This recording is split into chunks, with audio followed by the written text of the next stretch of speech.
Max, Hey, what's going on, man? chilling, man. It's good to be here and to finally get to co-create some content with you. You know, I agree. we've got a lot of mutual friends. I'm a big fan of the show, so Thank you, brother. yeah. Yeah, and we got introduced originally by our publisher, right? Yeah. Wasn't Karen the first one to make that intro? We're label mates. Is that the term? We It's kind of like Eskimo Brothers, but In a way, in a yeah. much less sexual way. well, I mean, God, that the writing process, the editing process, it's like an intimate. You feel like you're tearing apart like It's true. fibers, you know, It's true. to put a book out. I remember I was talking with Ryan Holiday when I was finished the first draft of the book, and he's like, "Yeah, we've probably got to smooth some things out, and get it all tight." And he's like, "Smooth things out? We're talking about a skin graft here, bro. Like, ain't no smoothing anything out after the first draft. This is going to be fucking an evisceration." Oh my God. Yeah. I mean, the irony is that we both talk about health, obviously, and wellness. I mean, writing a book is probably one of the least healthy things to do because Yeah. you're sitting, or standing. I mean, but you can be sedentary while you're standing, obviously. And just the amount of stress and time sedentary and, it's a lot. It takes a toll.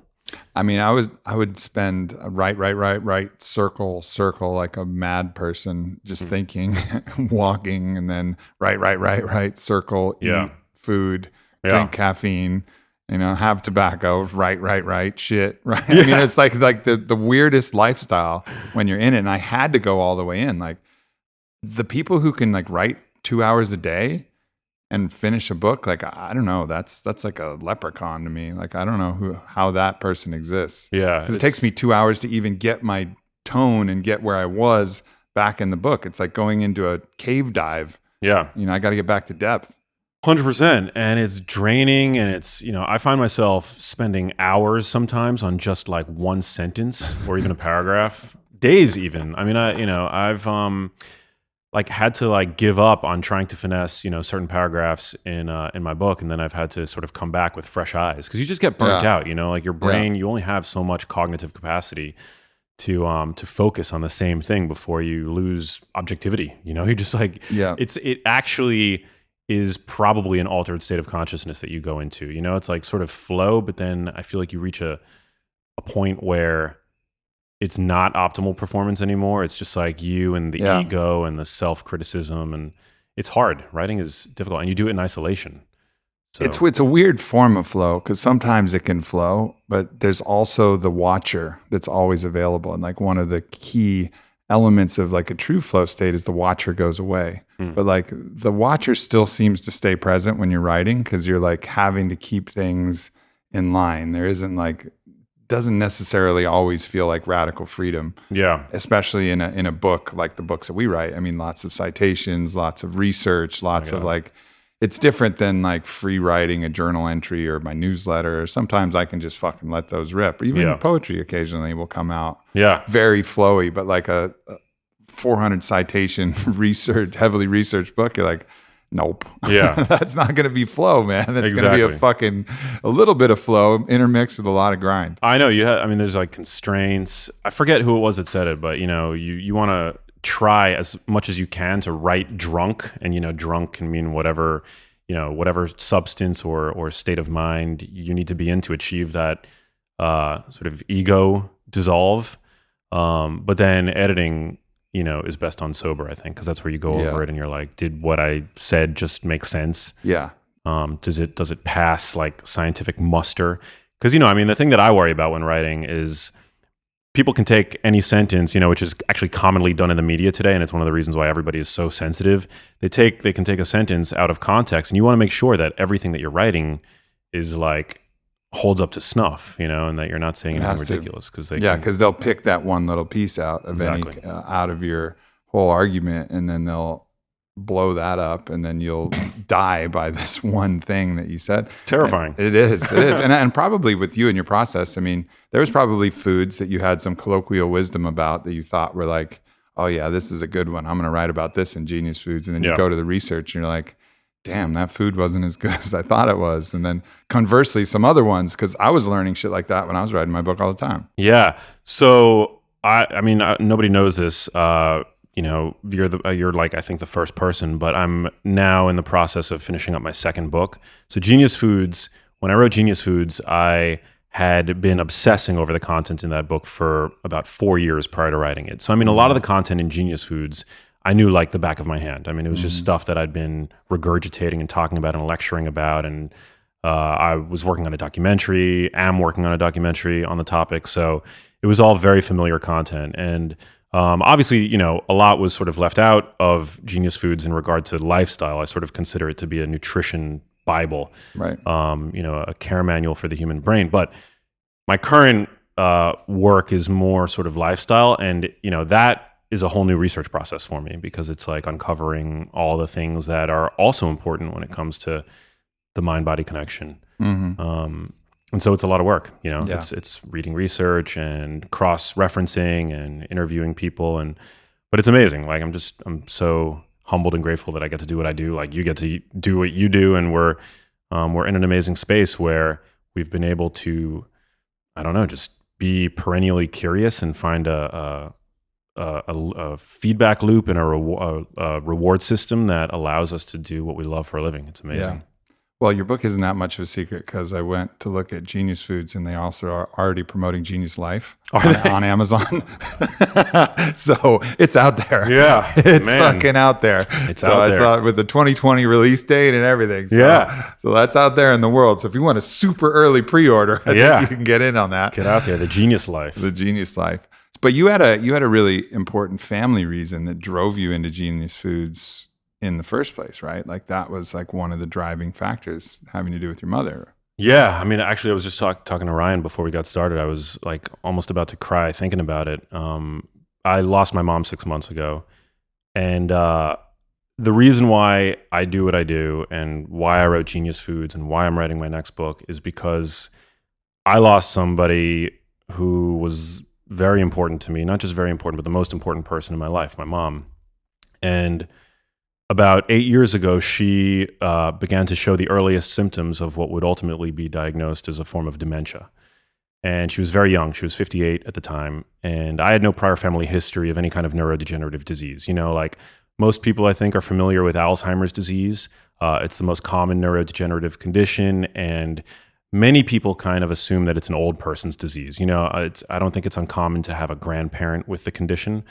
But when my mom, you know, initially started to show these changes that caught me and my entire family off guard, we couldn't chalk it up to aging because my mom was not old. She was blonde haired, you know, she had all the pigment in her hair. She was very youthful. And she also had gait changes, meaning the way that she moved and walked seemed to, you know, take on subtle changes. And me and, you know, at first my family, we went to different neurology departments with her, starting in New York City. But ultimately, when we couldn't find answers in one hospital, we broadened out the search. And it led to me going with my mom to the Cleveland Clinic and to Johns Hopkins. And ultimately, what I experienced in every instance with my mom in trying to find answers, trying to understand why my mom was showing these strange symptoms, I've come to call diagnose and adios. And that's because the tools that mainstream, you know, Western medicine has to treat a neurological condition as complex as dementia are very limited. And so what would often happen, you know, would be a physician would prescribe some, you know, unpronounceable new drug to my mom and ultimately send us on our way. In none of those instances was diet or lifestyle broached. Right. And as somebody who's always been passionate about health and nutrition and science, when my mom was first diagnosed with a neurodegenerative condition at the Cleveland Clinic, after the initial trauma subsided and, you know, I had a panic attack, I was, you know, the fear and the helplessness that I was feeling for my mom, I basically kind of rolled up my sleeves and went to work digging into the literature. And I had an ability that I think few people in my shoes in going through that with a family member had, and that was I had media credentials. So I started as a journalist. You know, I had no sort of academic background in science. I was, you know, I'm not a medical doctor, but I had worked for a news and information TV network for 6 years, a really sort of lauded one. It was one co-founded by Al Gore, and, you know, we covered really serious topics. And when my mom got sick, I basically kind of exploited all the skills that I had gleaned at that TV network to try to reach out to scientists and researchers around the globe to try to get up close and personal with the research. Because, I mean, just on my initial perusal of PubMed, what I began to read in the literature was a stark contrast to the kind of bleak desperation that I was experiencing in those doctors' offices. Yeah. And so I became like obsessed. My mom. I was watching my mom have more and more trouble with daily chores, just moving around the house, and it was just horrible to see. And one of the most shocking things that I discovered is that the most common form of dementia, which again is Alzheimer's disease, begins in the brain decades before the first symptom. And that shouldn't come as a surprise to anybody listening, because when we look at, all of the kinds of chronic non-communicable diseases that are now burdening society, cancer, type 2 diabetes, heart disease, none of these conditions bubble up overnight. And similarly with Alzheimer's disease and other forms of dementia, or neurodegenerative conditions, when you show up to the neurologist's office, I mean, that's probably a decades-long disease process that manifests by the time you walk through your doctor's door. And so that to me became a really strong, it was like a call to action, because I knew that I myself, and I'm a pretty well-read person, I knew nothing about dementia or Alzheimer's disease when I first started. And I certainly didn't know that there's such a long window in which we get to, in a way, influence our cognitive destiny. And so I took it upon myself to read and research and speak to these scientists and begin putting out information to help my fellow peer. That's really what it all became about for me, is helping people. And one of the most amazing things, so I mean, I've created all this content, Genius Foods, but probably the most incredible thing about it is that I've actually been able to influence research and partake in studies, as well as lecture healthcare professionals. So I've lectured as in continuing medical education. I've been able to talk at very prestigious academic institutions like the New York Academy of Sciences and all that stuff. And it's, kind of unbelievable that I've been able to do this. But on the other hand, it's not that unbelievable when you consider that most medical doctors get an afternoon of nutrition training. So there's like this huge knowledge gap. And I don't know, I just think where the brain is concerned, we should be doing a lot more, and we can be doing a lot more to protecting our brains. And I don't think that that's gonna. I'm going, a little bit of a tangent, but I think that we've suffered as a society because we like to outsource, various aspects of our lives. Financially, we love to outsource our finances to our bankers, and financial literacy is a lost. It's something that's been lost on millennials. Now, thanks to food delivery apps, we can get our food, we can go to restaurants. Nobody knows how to cook in our generation, or few people do. And health is just one more type of literacy that I think we love to just like outsource to our, our doctors, our nutritionists, our registered dietitians.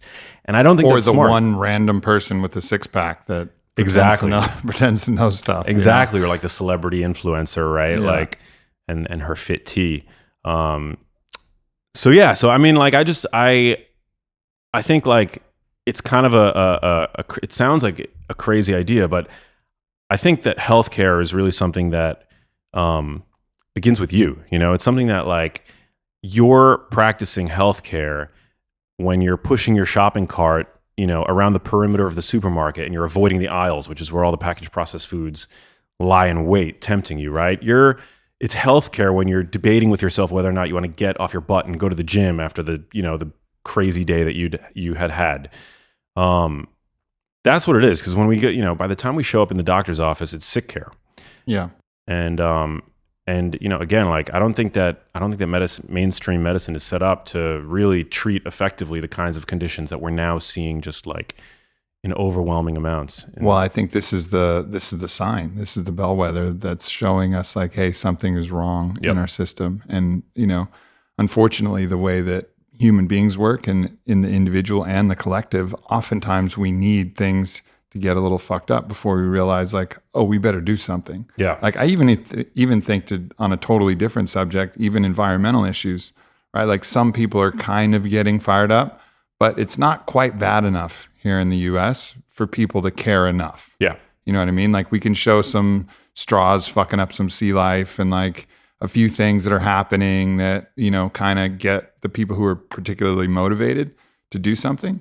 But like, unfortunately, it's probably going to have to get worse. And I think we're already at that point in the healthcare system where it is that bad. Yeah. With the conditions are bad enough where now it's like, okay, we got to take a fresh look at this paradigm because the people we love, like people like your mother, people like we all have these people in our lives that are being affected, you know, dramatically so.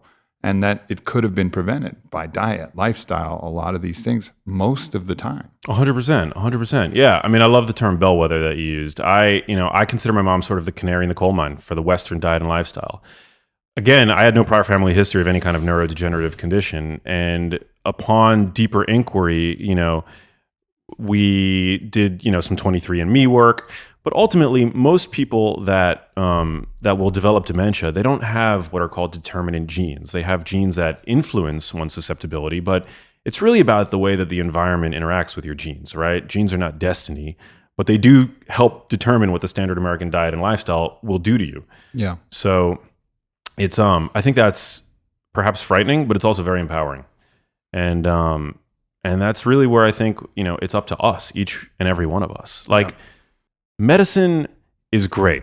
I was pre-med in college. I have, you know, utmost reverence for people that make it through medical school and that come out on the other side and are out there trying to help, you know, treat patients and help them, you know, come off their drugs and you know, attain healthier diets and lifestyles. But, you know, medicine was really remarkable back when, like, when they discovered, you know, when scientists discovered penicillin, right? And one pill could basically save your life and help avert pathogenic disease from taking you out. But today we're experiencing different kinds of conditions that are wrought by decades of eating poorly and being sedentary and not effectively managing our stress and not sleeping well. And we show up after doing all that to ourselves to a doctor's office, and we expect them to undo the decades of damage that we've done to ourselves. Yeah. No, look, if you got chlamydia, go to your doctor. Yeah. That's great. They got a great fix for that. Right. You know, like you don't need to go to your supermarket to fix your chlamydia. Go to your doctor. Yeah. But if you're talking about something that's like important, you know, like maybe let's take a more holistic view of the human organism, right? Like it's not, and I think that is an important point. Like we're not saying that there's no purpose for Western medicine. Of course there is. Of course there is. You know, and it plays its role nicely. But when you become so wildly dependent upon that, and then the fear mechanisms that are at play that you're even afraid to stray from that standard course of action, you know, because if your doctor doesn't say it, then you're afraid that if you don't follow your doctor's orders, like they're a magic genie, something bad's going to happen, right? It's just empowering people to have information and understanding that can help influence the decisions that they're making. It's something like Travis Christofferson is doing as well when he's talking about restricted ketogenic diets, both in conjunction with chemotherapy and independent of chemotherapy, treating like over 90% of cancers. And it's now becoming adopted. But guess what? Most of these oncologists aren't even looking at that research. The research is fairly new. Even if they are pairing it with chemotherapy, like they're not recommending a ketogenic diet to go along with it, even though the efficacy rates go way up. It's just, we have to understand it's fallible. The people are people.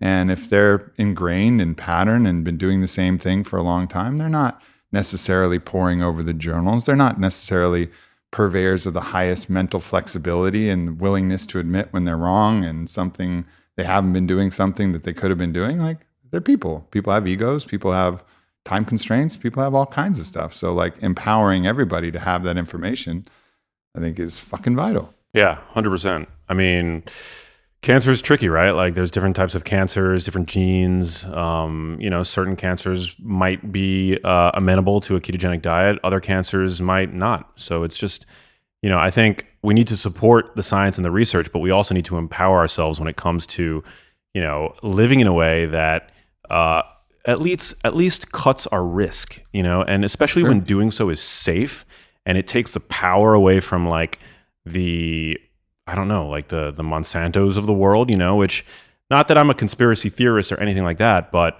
at the end of the day, like these corporations like don't have your back. So I mean, that's why I'm always willing, even if the science isn't fully there yet, to defer to the more natural, holistic approach. Well, the risk reward is way in your favor because there's no risk. Yeah. It's all reward. Yeah. Oh, okay. You want to try a ketogenic diet for a couple of weeks? Well, the reward could be really high. Mm-hmm. What's the risk? Yeah. Nothing. Metabolic health is your risk. Right. What are you worried about here? 100%. I mean, so it's a cool way to look at things. Whereas if you're taking a antidepressant or you're taking some other drugs, like suicidality, homicidality, these are fucking side effects of some SSRIs and some other different drugs. The side effect, homicidality, is a side effect of fucking Chantix, which helps you quit smoking cigarettes. Like, that's an unacceptable side effect. Yeah. I'm sorry. 100%. And they shouldn't even be considered side effects. They're effects, you know? Yeah. When they're inconvenient, they're called side effects. But I mean, they're just as much effects as the purported benefits of those drugs. And, my own experience with medicine with my mom is that, doctors are very quick in cases of dementia to prescribe, pharmaceutical treatments for them, but they're not very efficacious. Obviously certain drugs are great, and I'm very sensitive to the fact that some people are on drugs, different pharmaceuticals, not by choice, and some can help certain people, obviously. Mm-hmm. So, I don't place any stigma on them, but again, I just think it's really expecting a lot to think that a single pill is going to come out and undo the decades of siphoning the standard American diet and being sedentary. It's just it's a tall order, and I don't think that there's any monotherapy that can contend with the kinds of insults that we're faced with on a day-to-day basis. In my first book, I call it the Hunger Games, essentially, where the modern brain is basically being assaulted from every conceivable angle, whether it's the ultra-packaged processed junk foods or the industrial additives included in those processed foods. I've recently become really kind of interested in endocrine disrupting chemicals in the environment. Everything from plasticizing compounds to heavy metals to flame retardants. I mean, you name it. To the fact that flame retardants in our food, so our food doesn't catch fire. Yeah, yeah, it's crazy. I mean, these compounds are massive environmental toxins. They end up in our streams. They bioaccumulate. Wow. They're used in pesticides, herbicides, things like that. And so, what are the results of this endocrine disruption? So what are people experiencing? Yeah, so basically, like, your endocrine system is the network of hormones in your body that guide everything from how you feel to your behavior to development. And you can think of insulin, which is something that we all know of, which tends to respond to carbohydrates in our diet. But there's growth hormone, there's testosterone, there's estrogen, there's ghrelin, which controls our hunger signals. And they're involved in pretty much everything. So endocrine disrupting chemicals are dangerous because they can essentially mimic these hormones in the body. And there's this raging debate about whether or not the levels of endocrine disrupting chemicals that we are exposed to are having an impact. But what makes them unusual is that, unlike most toxins where the dose makes the poison, the tricky thing about endocrine disrupting chemicals is that they can have what's called a non-monotonic dose response. So take any toxic chemical, or any chemical for that matter, and at increasing doses becomes increasingly toxic, right? Mm-hmm. At a high enough dose, even water can kill you, right? But generally, when it comes to compounds like arsenic or any other type of poison, it's assumed that at a high enough dose, it's going to be harmful. But at a dose below that, maybe your body's able to contend with it in some way. And certainly, there are many compounds found in our produce that are toxic, but actually affect us in a positive way because they serve as hormetic stressors to the body. Sure. The problem with endocrine disrupting chemicals is that their toxicity curve, instead of being linear, can be more U-shaped. And that's what's dangerous about them. So what that implies is that they might have a dose, an effect at a certain dose, and then below that, they might go quiet for a little bit, whereas at a very low dose might actually begin to affect the way the hormones in your body work. And so that's called non-monotonicity. And because they have this unusual, first of all, toxicologists didn't think that a toxicity curve like that was possible up until recently, and there's still debate about it. But that's one of the reasons why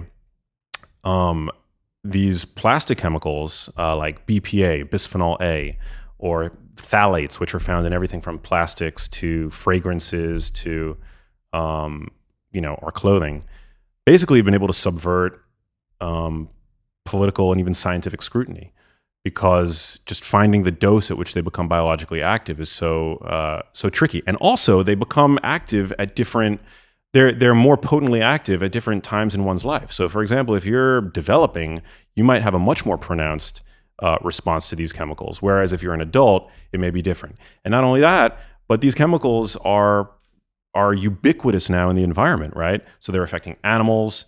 It's just... And how do you devise a study for that, right? Because you're talking about years of exposure, and you would have to isolate a placebo group that didn't have any exposure to that. And how fucking hard would you have to police them not to get influenced by some of these chemicals that are somewhat ubiquitous in the normal food supply? It would be a very difficult clinical study to do. So you have to look at these things more in the aggregate and kind of look at different ways to do it rather than the classic scientific model that we become accustomed to, just because to devise that study structure would be really, really onerous to try and figure out. Well, you could not study them in humans, but I will tell you that the Environmental Working Group recently published a study where they found that in umbilical cord blood, there were up to about 300 industrial chemicals found that shouldn't be there. So I'm not chemophobic, like I'm not afraid of chemicals that are difficult to pronounce, but these were chemicals that are related to plastic and the burning of garbage and things like that. So they're everywhere. And ethically, I don't think that these chemicals can really be tested on humans. So we're all just part of this unwitting grand experiment. And, I think the fact that they've become so increasingly ubiquitous is one of the reasons why, we see rates of cancers increasing. So most of these compounds mimic the hormone estrogen. They're called xenoestrogens, and BPA is a fantastic example of that. BPA was actually originally identified as being a xenoestrogen when researchers were looking for a pharmaceutical or a synthetic compound that they could use to treat female problems, like problems with menopause and PMS and things like that.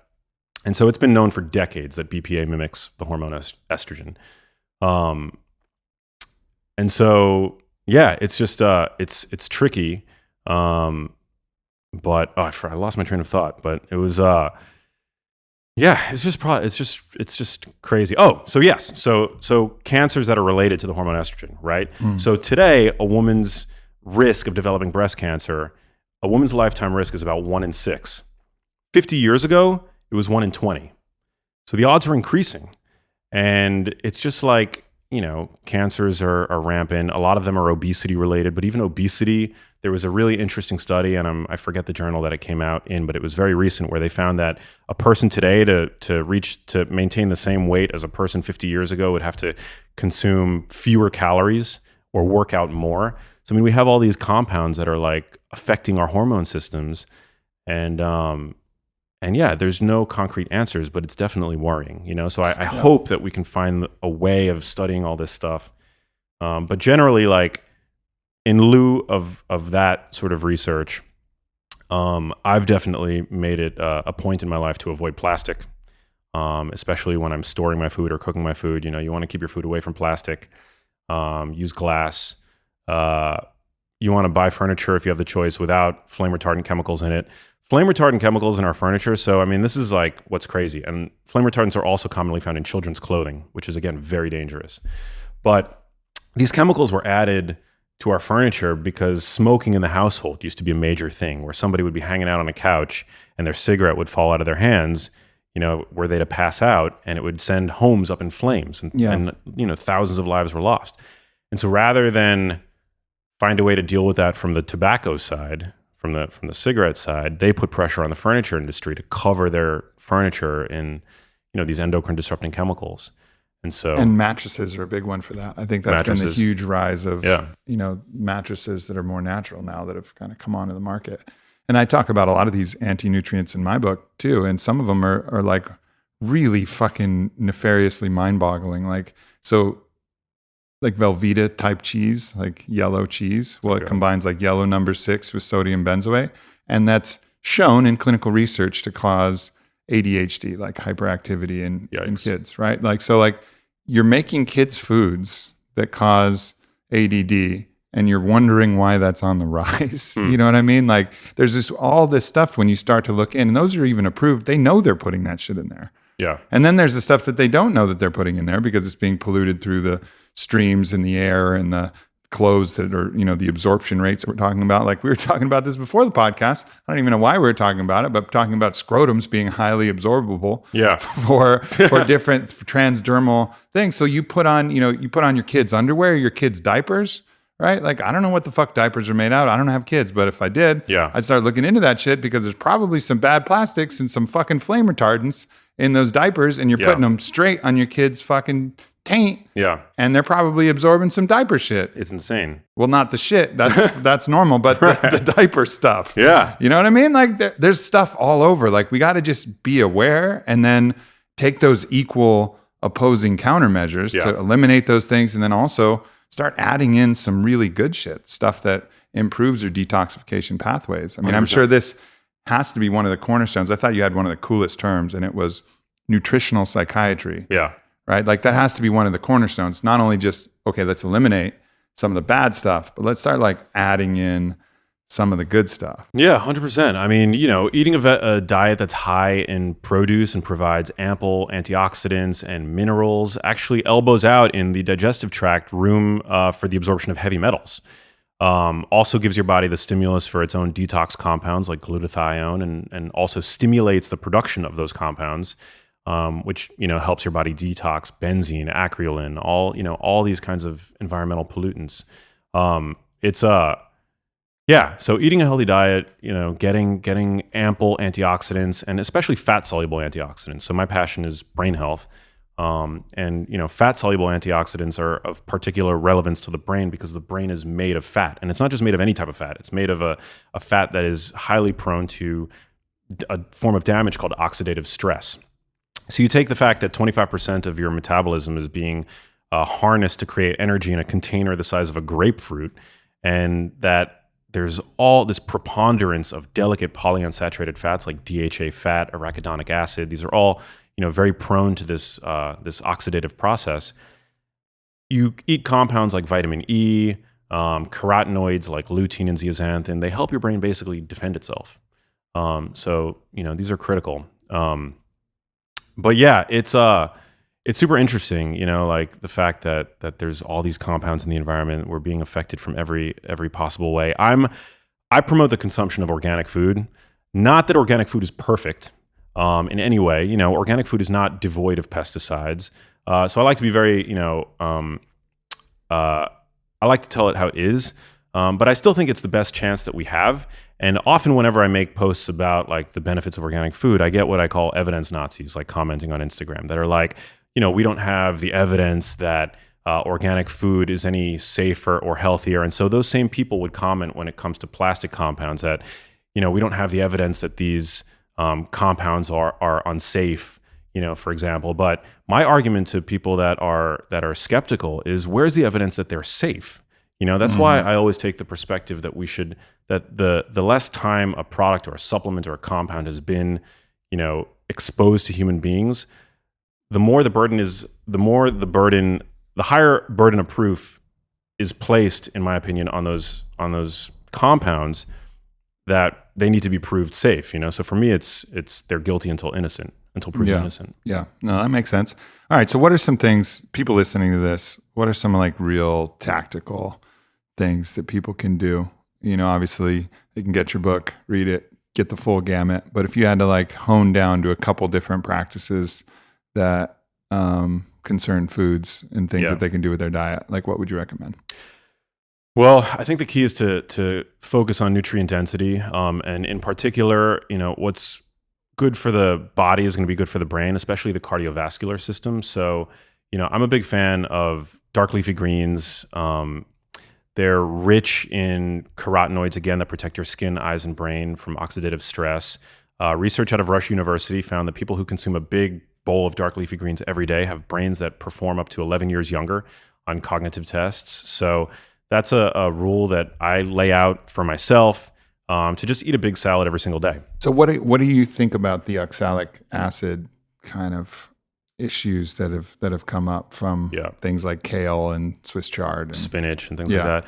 I mean, I think it's, again, the dose makes the poison. Right. You know, I think that if you're eating a large salad every day, you're at no risk. You know, there's always these case studies that emerge. Like there was one published, I think it was the New England Journal of Medicine, where a lady in China was consuming 2 kilograms of raw bok choy every single day. And, you know, with cruciferous vegetables, you can sort of outcompete the entry of iodine into the thyroid, and you can basically grow a goiter. You can become hypothyroid for that reason.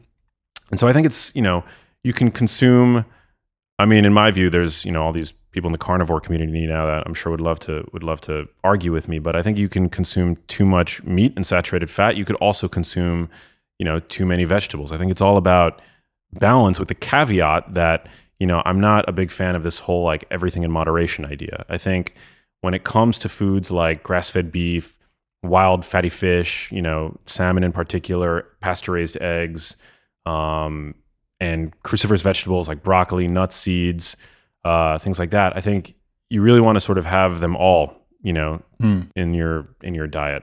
You know, because when we barbecue beef, for example, grass-fed beef, I would consider a superfood, but we also generate potentially harmful compounds when we grill beef, right? So there's advanced glycation end products, heterocyclic amines that we create, other potentially carcinogenic compounds, but those become less of an issue when you have plants in your diet. Yeah. So it's really all about incorporating both in a way that makes sense. Do you get a bunch of vegans that argue with you and are like, I do. Yes. They're very vocal. They're a vocal minority, thankfully. But I'm, you know, if you choose to be vegan for ethical reasons, that's not a debate that I choose to Sure. engage in. But I feel very strongly that an omnivorous diet is not only ideal, but I think that vegan diets, I don't know, I'm just not a fan of them. And I will say that my mother, who had horrendous health, she was she never ate meat. She never ate eggs. The only time I ever saw her eat meat was perhaps some lean chicken breast. My mom was always very afraid of developing heart disease, so she was, which ironically she never developed, but she was very tuned into the messaging surrounding, you know, what constituted a heart healthy diet for the 50 years that she was kind of forming her ideas about diet and nutrition. Yeah. You want Cheerios. 100%. You want lots of corn. Yeah. Like all lots that, of sugar. Low fat, avoid the sugar, avoid the fat, avoid the cholesterol, Yeah. but, you know, hyper-processed. All the bullshit that we were told. 100%. And you do such a great job of wailing against that outdated advice, but but she was a low meat eater, and you know, so I just like, I feel in many ways that she was kind of victimized to that kind of nutritional misinformation. And so for me, I don't have anything personal against your decision to adopt a dietary pattern that may work best for you. But I do feel that it's my duty to report what the science says, and to kind of, you know, to empower people to think critically about what they may hear from certain doctors that promote these diets, and cherry pick information to support their worldview, because I don't think it's accurate. For example, I heard recently that there's a documentary being produced about brain health and plant-based diets. There's also a bodybuilding documentary being produced with Arnold Schwarzenegger. You might have seen the trailer for it, and how it's like all these like real men are embracing vegan diets. I mean, to me, it's propaganda. Sure. But for you to talk about brain health and to turn a blind eye to the power and the research that has been performed that includes wild fatty fish, for example, then that's not evidence-based. That's quackery, in my opinion. Yeah. But, you know, documentary... It's almost religion at that point. It's a religion, yeah. And these films can really, you know, I mean, I'm a filmmaker as well, so I know that, you know, films are made to stir emotion, to get you to act. And so that's why, you know, there's tons of people that have changed their diets that I hear about all the time based on What the Health, or like Forks Over Knives. Well, they said 1 egg is equal to a pack of cigarettes. Yeah. And you're like, yeah. what? Right. Like, what the fuck are you talking about? It's because it's like, it's just I think it's just very powerful imagery, and humans respond to imagery and story. It's the same thing as that, that saying that saturated fat is going to clog your arteries. Saturated fat does nothing of the sort, because our arteries don't function like the drain on a sink. I was having this debate with somebody, I was in Aspen this past weekend, and we were talking about it. The body is, first of all, how arrogant are we to think that we know how these compounds affect our bodies, and that our bodies can be simplified and reduced to, something like the drain on a sink? It just doesn't make any sense. Well, we learn in stories, and when there's a compelling story, it gets sticky and it sticks into people's ideas, and people think, oh, fat in the arteries. Okay, fat in my food equals fat in my arteries equals clogging it up. I'm going to have all this fat that's like the fat on my stomach, and it's a story that makes sense. Yeah. It's just not true. It's not true. It's not a true story. Yeah, not at all. You can eat carbohydrates that increase the circulating concentration of saturated fats in your blood. So it's super tricky, and it's complex. It's not simple. Nutrition science in general is complicated. And so it's I think conveying that nuance is something that's really important to me. But at the same time, there are some salient things that I think all people could do that are going to seriously help their odds and make them feel better in the here and now. So eating a nutrient dense diet, optimizing the way that you sleep. Today sleep is something that that's a whole other rabbit hole, but we tend to romanticize being busy, right? Sort of the Gary Vee mentality, which is great. He's inspiring to many people, but I think sleep is sacred. And just on one night of poor sleep, metabolically the next day, you're messed up. Your brain is craving sugar, your inflammation's higher, all kinds of things are happening. Just on one night of reduced sleep, you are temporarily metabolically obese the next day, to the order that you may as well have gained 20 to 30 pounds just for the next day in terms of your sensitivity to the hormone insulin. Not only that, but we now know that when you're sleeping, your brain is cleansing itself of these proteins that build up over the course of the day and can aggregate and form the plaques and tangles that we associate with Alzheimer's disease, to the degree that on one night of poor sleep, levels of amyloid as measured in cerebrospinal fluid increased by 30% and tau protein increased by 50%. So these are the two hallmark sort of proteins associated with the pathologies that are linked to Alzheimer's disease.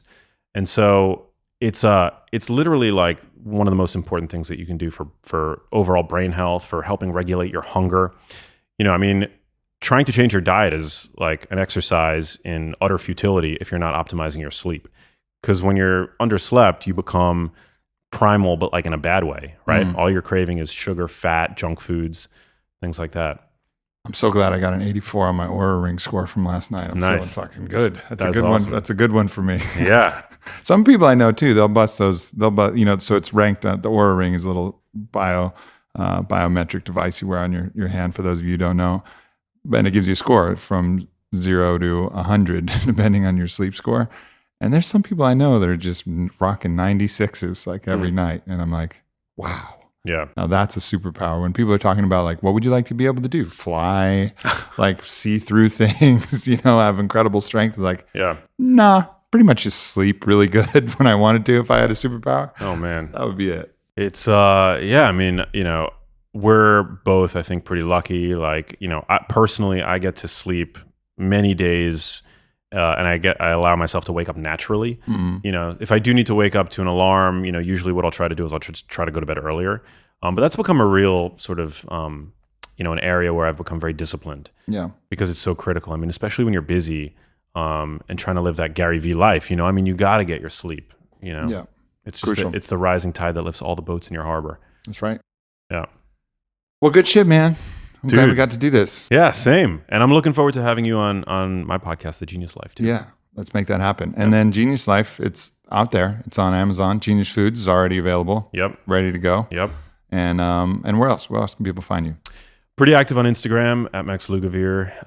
Post new stuff every day. But yeah, I would say grab Genius Foods, pre-order The Genius Life, and that's it. I'm easy to reach, so come say hi. My man. You're the man. Yeah. Thank you, Aubrey. Yeah, for sure. See you, everybody. Peace.